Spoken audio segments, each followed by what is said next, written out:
let's actually talk about, Rise of the Silver Surfer.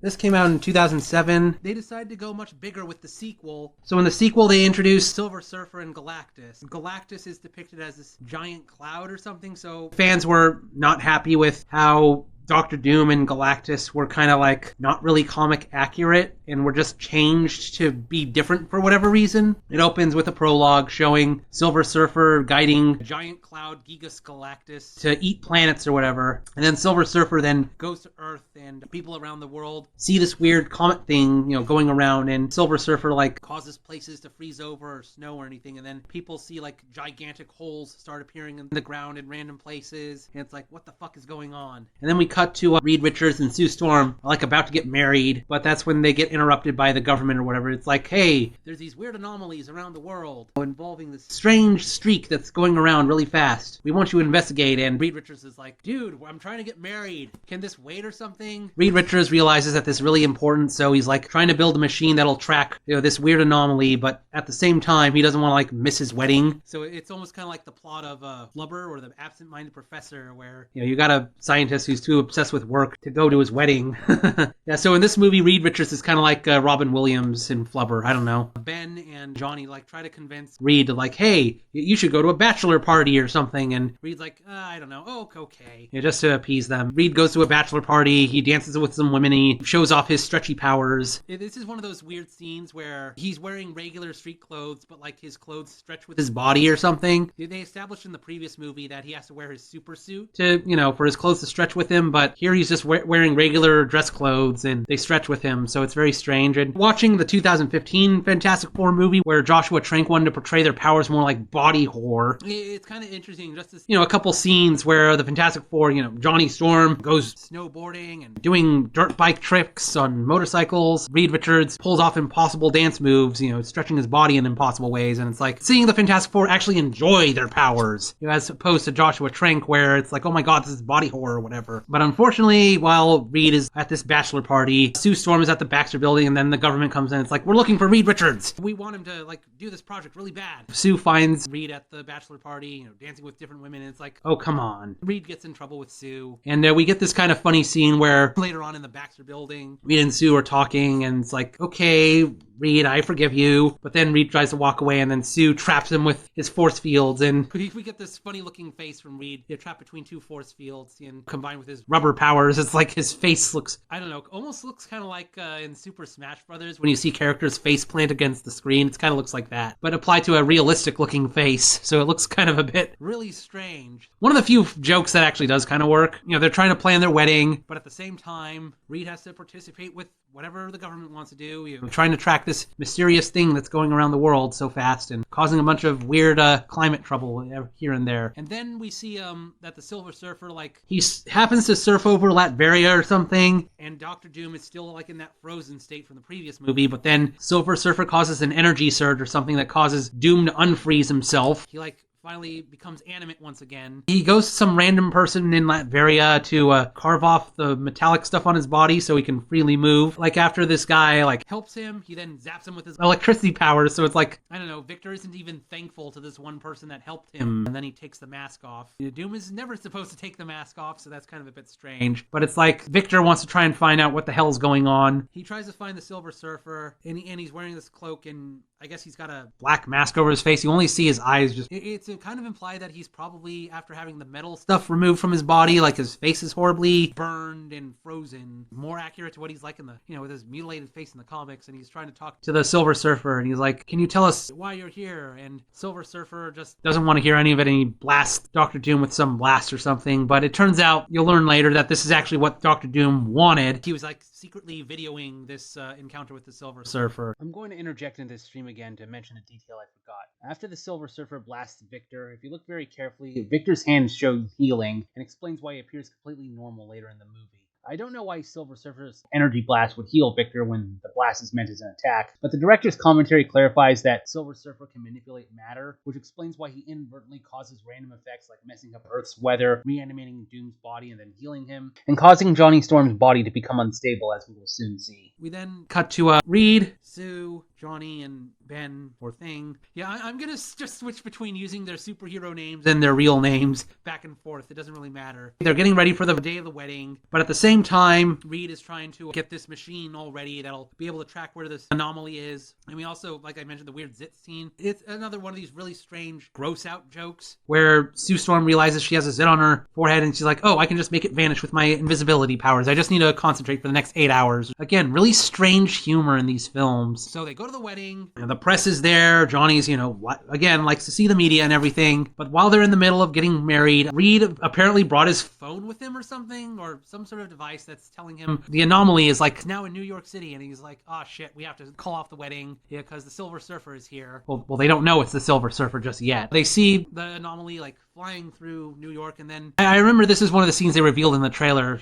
promoting Rise of the Silver Surfer, where Silver Surfer just morphs through walls or through buildings without damaging them. And that's when Johnny Storm gives chase and goes after the Silver Surfer like throughout New York City. And we get kind of some neat action scenes where like they're flying through tunnels and everything, and Silver Surfer like uses his powers to just go through walls or go through cars without ever, breaking anything, whereas Johnny Storm has to be careful not to destroy anything while he's flying around. You kind of do have to wonder if Silver Surfer can just go through walls at will or something, like he could just go through the ceiling of the tunnel or go through the surface of the earth, end up on the other side of the earth, escape that way instead of just dealing with Johnny Storm. But eventually Johnny barely catches up to extinguish Johnny Storm's fire. Like Silver Surfer takes him out in outer space to where there's no oxygen for him to burn, and Johnny then falls down. And I kind of realized that there's a very similar scene in the Fantastic Four First Steps trailer where Mrs. Silver Surfer is chased by that movie's version of Johnny. They go up in outer space and he can't burn and he falls down. First Steps kind of copies something that already happened in Rise of the Silver Surfer, and I have to thank my friend Keyblade Raccoon. He informed me that the female Silver Surfer in First Steps is supposed to be Silver Surfer's wife. I didn't know that. I wasn't sure if she was supposed to be his wife or his cousin or his sister or just a completely new character they made up for the movie because multiverse, we can just have the Silver Surfer be a girl for whatever reason. Now that is actually kind of one of my concerns with First Steps, that are they gonna copy Rise of the Silver Surfer a bit too much, even though they're gonna have a more comic accurate Galactus. I'm kind of afraid that they might just repeat the 2007 movie a bit too much. The only difference is comic accurate Galactus, a female Silver Surfer, and I don't know, it's the 60s. Hopefully it's not too similar of a plot. But anyway, back to 2007 movie. Johnny falls down and he lands in the desert or something, and there's a camel. I don't know. I guess Johnny flies back to New York or something, and so they're all discussing, okay, what do we do? How do we beat the Silver Surfer? What exactly is his plan or something? And Reed Richards is able to detect his energy signature across the galaxy or something and sees there's multiple planets that are now dead. This does not really make any scientific sense because remember, the speed of light is finite, and when we look at distant stars, the nearest star, Alpha Centauri, is 4 light years away. What you're really seeing is light that's 4 years old. Reed Richards shouldn't be able to know that other planets have been decimated or whatever, because he'd be seeing light that's years old. If Galactus destroyed a planet that's 10 light years away, we wouldn't know that it happened until 10 years later because now the light's reaching us. It's goofy movie logic. I'm sure there's websites on movie physics that probably critique, a comic book movie with people getting superpowers from radiation has bad movie physics or something. But anyway, he figures out that wherever the Silver Surfer goes, planets die. And so they're afraid that Silver Surfer is going to do something to destroy the planet. They're trying to predict places where the Silver Surfer might appear and dig another hole in the planet. And they figure out that the Silver Surfer is going to make another hole nearby this giant Ferris wheel or something. Oh, and I forgot to mention that having physical contact with a Silver Surfer causes Johnny Storm to get sick. And it turns out that the molecules in his body are becoming very unstable. And he has a scene where he touches his sister and they accidentally switch powers, so Susan becomes the new Human Torch. Johnny gets her invisibility powers, and we have this really weird scene where Susan is floating around, unable to control the fire powers. Oh, I'm on fire, and then she falls on the ground.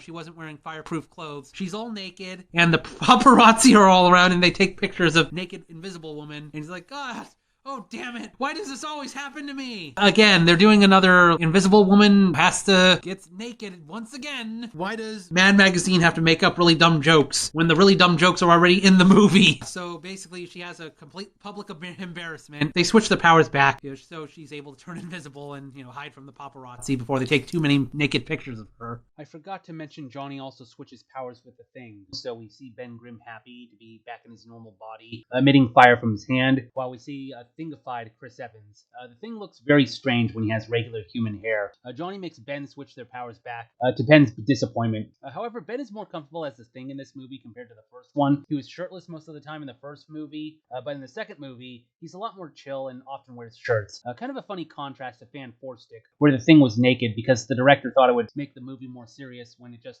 unintentionally made it funnier. They figure out that Silver Surfer is gonna like make this hole near this Ferris wheel, but then like I guess Silver Surfer is zooming around, like breaks the Ferris wheel or something, and so the Fantastic Four have to like try and fix it and let all the people escape. So the Thing holds the Ferris wheel the best he can with his super strength.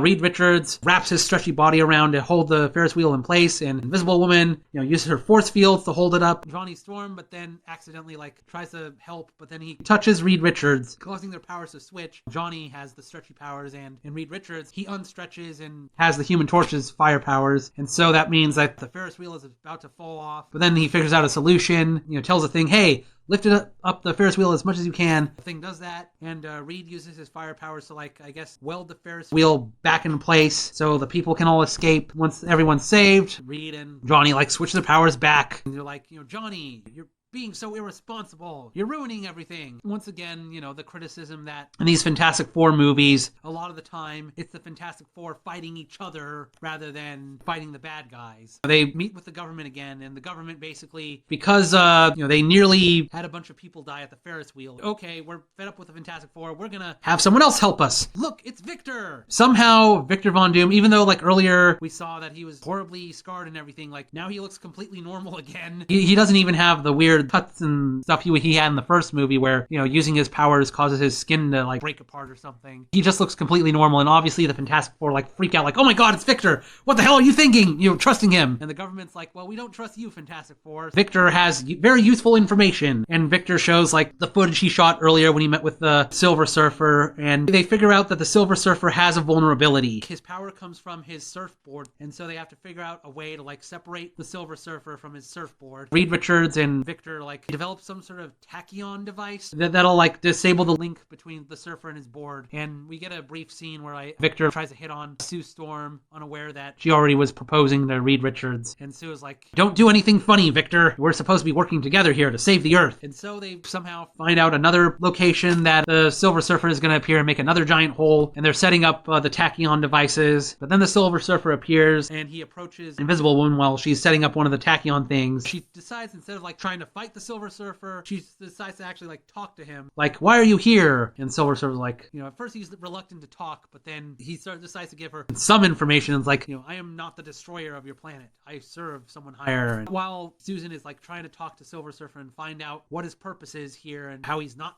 actually the destroyer, the army decides to shoot a missile at Silver Surfer, and that's when they start to get into a fight with him. But then they activate the tachyon things, and that causes Silver Surfer to fall off his surfboard. And there is kind of an interesting special effect where he's like very shiny and glistening when he's on his board, but when he's separated from the board and depowered, like he looks kind of like a more dull silver. Again, I can't help but compare Silver Surfer a little bit to Pepsi Man for some reason. I mean, the obvious comparison might be Metal Mario from Mario 64, but that's like N64 graphics. I don't know, I think Pepsi Man for some reason, just weird looking, metallic looking body and human proportions, I don't know. So the army like take the Silver Surfer into like some sort of army base, and they have his surfboard in, I don't know, some sort of secure location, but obviously Victor is like, trying to plot a way to get to the surfboard. And while Silver Surfer is being held by the army, Sue Storm talks to the other Fantastic Four, and it's like, I don't think the Silver Surfer is entirely evil. He said he's serving someone else. Maybe I should talk to him some more. And kind of like how in the 1994 movie where Sue has to like, I think I forgot to mention there's one scene where she has to go invisible to infiltrate an office. They do something kind of similar where like Johnny Storm talks to one of the guards just to distract them, and meanwhile Sue turns invisible to like sneak into the room where Silver Surfer is being held. And when she gets there, she starts talking to him again, and Silver Surfer's like, I decided to talk to you because you remind me of my wife. Silver Surfer has like a very strange power. In order to explain to Sue Storm who his master is, I don't know, suddenly projects something on his stomach. I'm trying to remember what it's like. is it the Teletubbies or some other characters that have TVs in their stomachs? I serve this horrible planet eater named Galactus. And we see like, I don't know, video. I guess Silver Surfer had a body cam somewhere on him, and he's just able to play it on his own body. It basically shows that all the holes that he's drilling basically allows Galactus to suck out the core of the planet while he's devouring everything. And he needs both thermal and organic life. So that's why he has to eat Earth. He needs planets that have life forms on it. He just can't eat any random planet. I don't know, this is kind of reminding me a bit of Eternals a little bit when it's explained that in order for a new Eternals to be born, not Eternals, a new Celestials to be born, they have to be planted inside of a planet that has like life on it. And once the population reaches a certain amount, then the Celestial inside the planet will break out, killing everything on the planet. But having more Celestials means they create more life or whatever. If they're going to connect the old Fox movies with the MCU, like, I don't know, they might retcon it so that Galactus is a Celestial or something. I don't know. But while like Sue Storm is getting the truth from the Silver Surfer, that's when Dr. Doom like manages to trick his way into the room where the Silver Surfer's surfboard is. He breaks it open, kills the guards around it. Somehow he brought his mask with him, like even though he wasn't wearing it, puts it back on. He has a new cloak also with him, just randomly. Gets on it and he becomes Surfer Doom. I don't know, Surfer Dude Doom, I guess I could say. And it's really important they get the surfboard back because that's what's acting as the beacon to draw Galactus to Earth or something. If like Galactus is going to be there in like a few hours or something, we get a scene of Galactus like passing by Saturn or something. Why is Galactus taking his sweet time to get to the Earth? Like if he's going planet to planet, he must have some sort of way of like traveling faster than light, or does Galactus just take a million years to get to each planet he's traveling to as he's just devouring solar systems everywhere? I don't know. Like the Voyager probes, I remember, took like 12 years just to go from Earth to outside the solar system and past Neptune. Galactus must be traveling somewhat fast if he's able to just go from Saturn to Earth in just a few hours or something. But anyway, they need to get the surfboard back from Doom. Surfer Dude Doom or whatever. Reed Richards like reveals he has the flying car. He was building that earlier in the movie. The flying car comes to the military base and they all get into it and they bring the Silver Surfer with them. They basically have to chase Doom and somehow get the surfboard back. And we get this weird chase scene where Reed Richards is able to make the fantastic flying car like split into four so they can all chase Doom individually. And like they go around the world, you know, past the Great Wall of China and trying to capture Doom. And there's one weird scene where Doom is like, surfs up! And he like creates a giant cyclone or something just to scatter the Fantastic Four and make them stop following him. They're trying to like tell him, Doom, we need the surfboard, we need to save Earth. And it kind of does make you wonder what exactly is Doom's plan here. I don't know, is he gonna make himself Galactus's new herald or something? Like he doesn't even know about Galactus at all, even though there's like a giant cloud in the sky appearing. You know, Galactus is just barely there or something. Like, is he just gonna keep the surfboard for himself and, I don't know, fuck off when Galactus gets done eating the planet? I understand Dr. Doom wants more power, but it's like, once Earth is eaten, what's he gonna do? There's a Mad Magazine, or How It Should Have Ended, like, you know, suppose the Earth does get eaten. Doom is basically just gonna be Galactus's bitch from now on. Getting the surfboard isn't really that good a plan for him. I think they land in China or Japan or something, and Doom decides to like kill the Silver Surfer, but Sue gets in the way, tries to use a force field to protect the Silver Surfer. Doom like throws a spear that he, I don't know, just materializes out of thin air, and it hits Sue Storm, and basically she gets a death scene, kind of. That's when Johnny Storm, you know, seeing his sister dying, is like, okay, in order to stop Doom, we have to combine all our powers into me. So Johnny uses the unstable matter thing to take powers of Thing, Mr. Fantastic, and Invisible Woman to basically have the Fantastic One, I guess, and so fight Doom that way, having all four of their powers combined into him. And he basically beats Doom. He manages to like damage this wrist device Doom is using to help him control the board. And then he throws Doom in some water, and I don't know, Doom drowns or something. I don't know if like had this series of Fox Fantastic Four movies continued, would they have Doom come back or something? He survived being frozen. He could probably survive being drowned. I don't know. He is electric type, so I don't know if any wildlife in the bottom of the ocean threatens him, he could just zap them or something. Johnny goes back and returns the powers to Sue, and who's basically on death's door, and Ben and Reed. The Silver Surfer like summons his board back, and as like an act of compassion, he heals Sue Storm. Like early in the movie, Sue was like, you don't have to do this, Silver Surfer, you have a choice. You know, Silver Surfer was being stubborn. He's like, no, I must serve Galactus. But it's in this one scene he finally comes to his senses. He's like, yes, I do have a choice. And so he goes flies up into the air as Galactus is about to devour the Earth. I mentioned before that comic fans were really upset that Galactus just looks like a giant cloud in space. But there's like one scene where the cloud silhouette looks kind of like Galactus's head. That's like the closest we get to like any comic book references here. And Silver Surfer like charges this big attack on his surfboard and then just blows up Galactus. He could have just done this at any time he wanted, I suppose, but it's like, I don't know, having a pep talk from Sue Storm, I don't know, convinced him. I mean, people made fun of Brave New World where, I was about to say Anthony Mackie.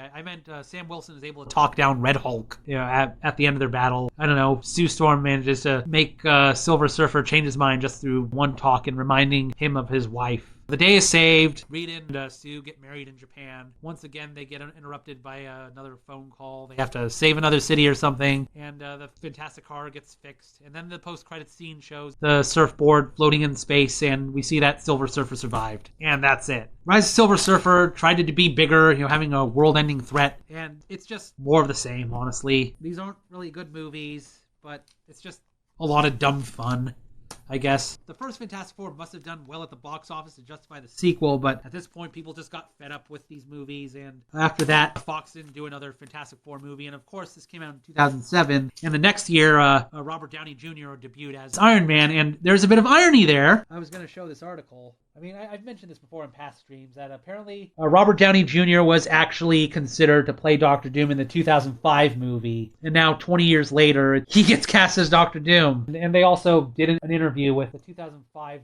actor saying, yeah, I heard the news about Robert Downey Jr. I bet he's going to do a good job. Yeah, so it is kind of nice, passing of the torch.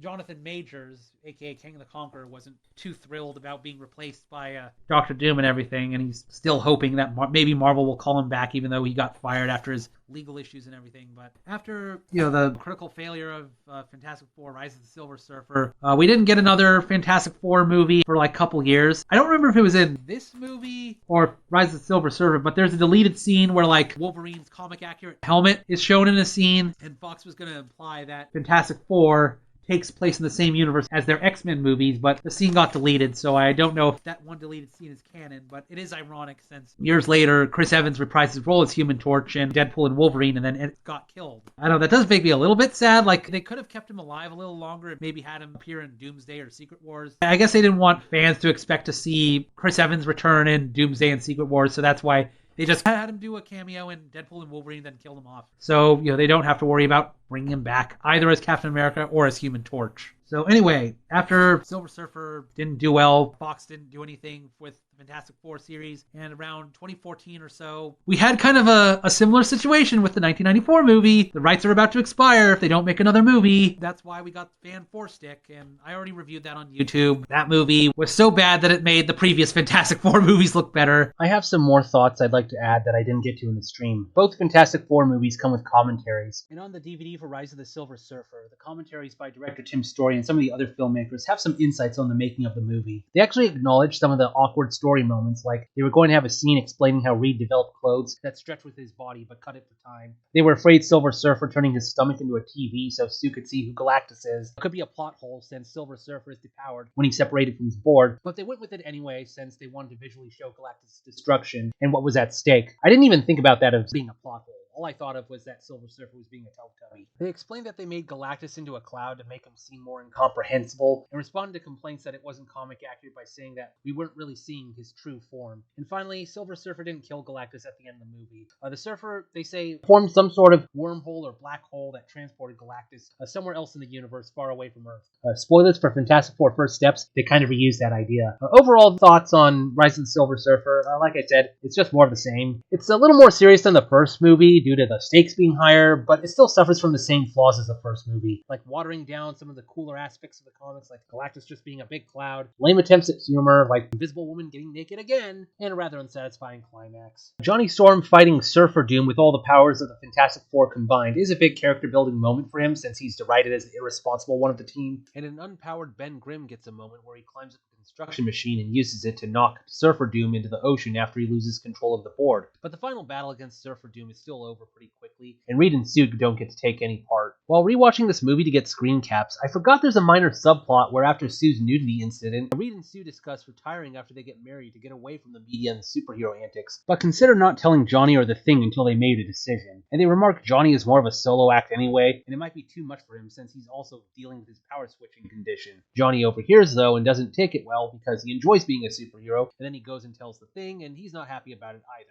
The two of them confront Reed and Sue about their plan to quit while on the helicopter to the Ferris wheel, and it's the team's arguing and Johnny's carelessness during the Ferris wheel rescue that makes the government distrust the four and decide to turn to Doom. Now, the government trusting Doom is kind of stupid beyond belief, since in the last movie, Doom was disgraced by his company after his spaceflight went wrong, and he went around killing all the executives that opposed him. How could they not see that Doom was going to betray them? I know misunderstandings like these in movies aren't groundbreaking storytelling, but I do like how an unresolved family conflict between the four that does feel like something an actual family would go through ended up blowing up in their faces in a way they didn't anticipate, and they're forced to work with a sworn enemy as a consequence. Poor communication kills, as TV Tropes likes to say. The Silver Surfer, played by Doug Jones and voiced by Morpheus Lawrence Fishburne, is actually pretty enjoyable and is portrayed with a lot of gravitas, but it is bogged down by some of the strange choices with the character, like the TV stomach and betraying Galactus a bit too quickly. At the time, I just thought the Tim Story Fantastic Four movies were terrible, but now I just see them as goofy fun that shouldn't be taken too seriously. Despite all their flaws, they are still many times better than Fan 4 Stick.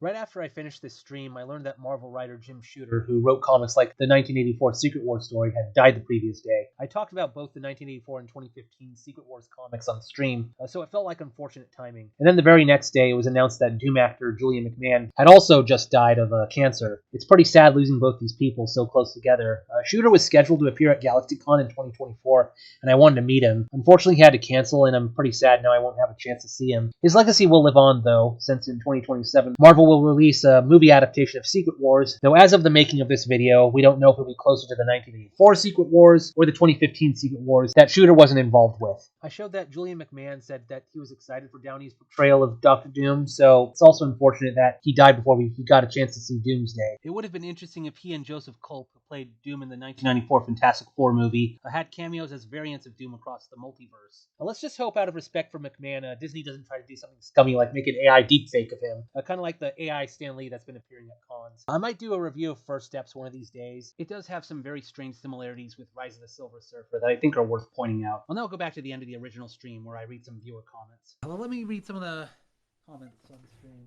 I know about Silver Surfer, but it's NES game. Oh, wow. How can I talk about Silver Surfer without mentioning the NES game? I bet a lot of people either learned about the Silver Surfer for the first time either from this movie or from the Angry Video Game Nerd's review of the Silver Surfer NES game. I've never played it, though, so I can't really comment on it. You just described why I don't like superhero movies, because most of them are trash. Yeah, I guess quality over quantity.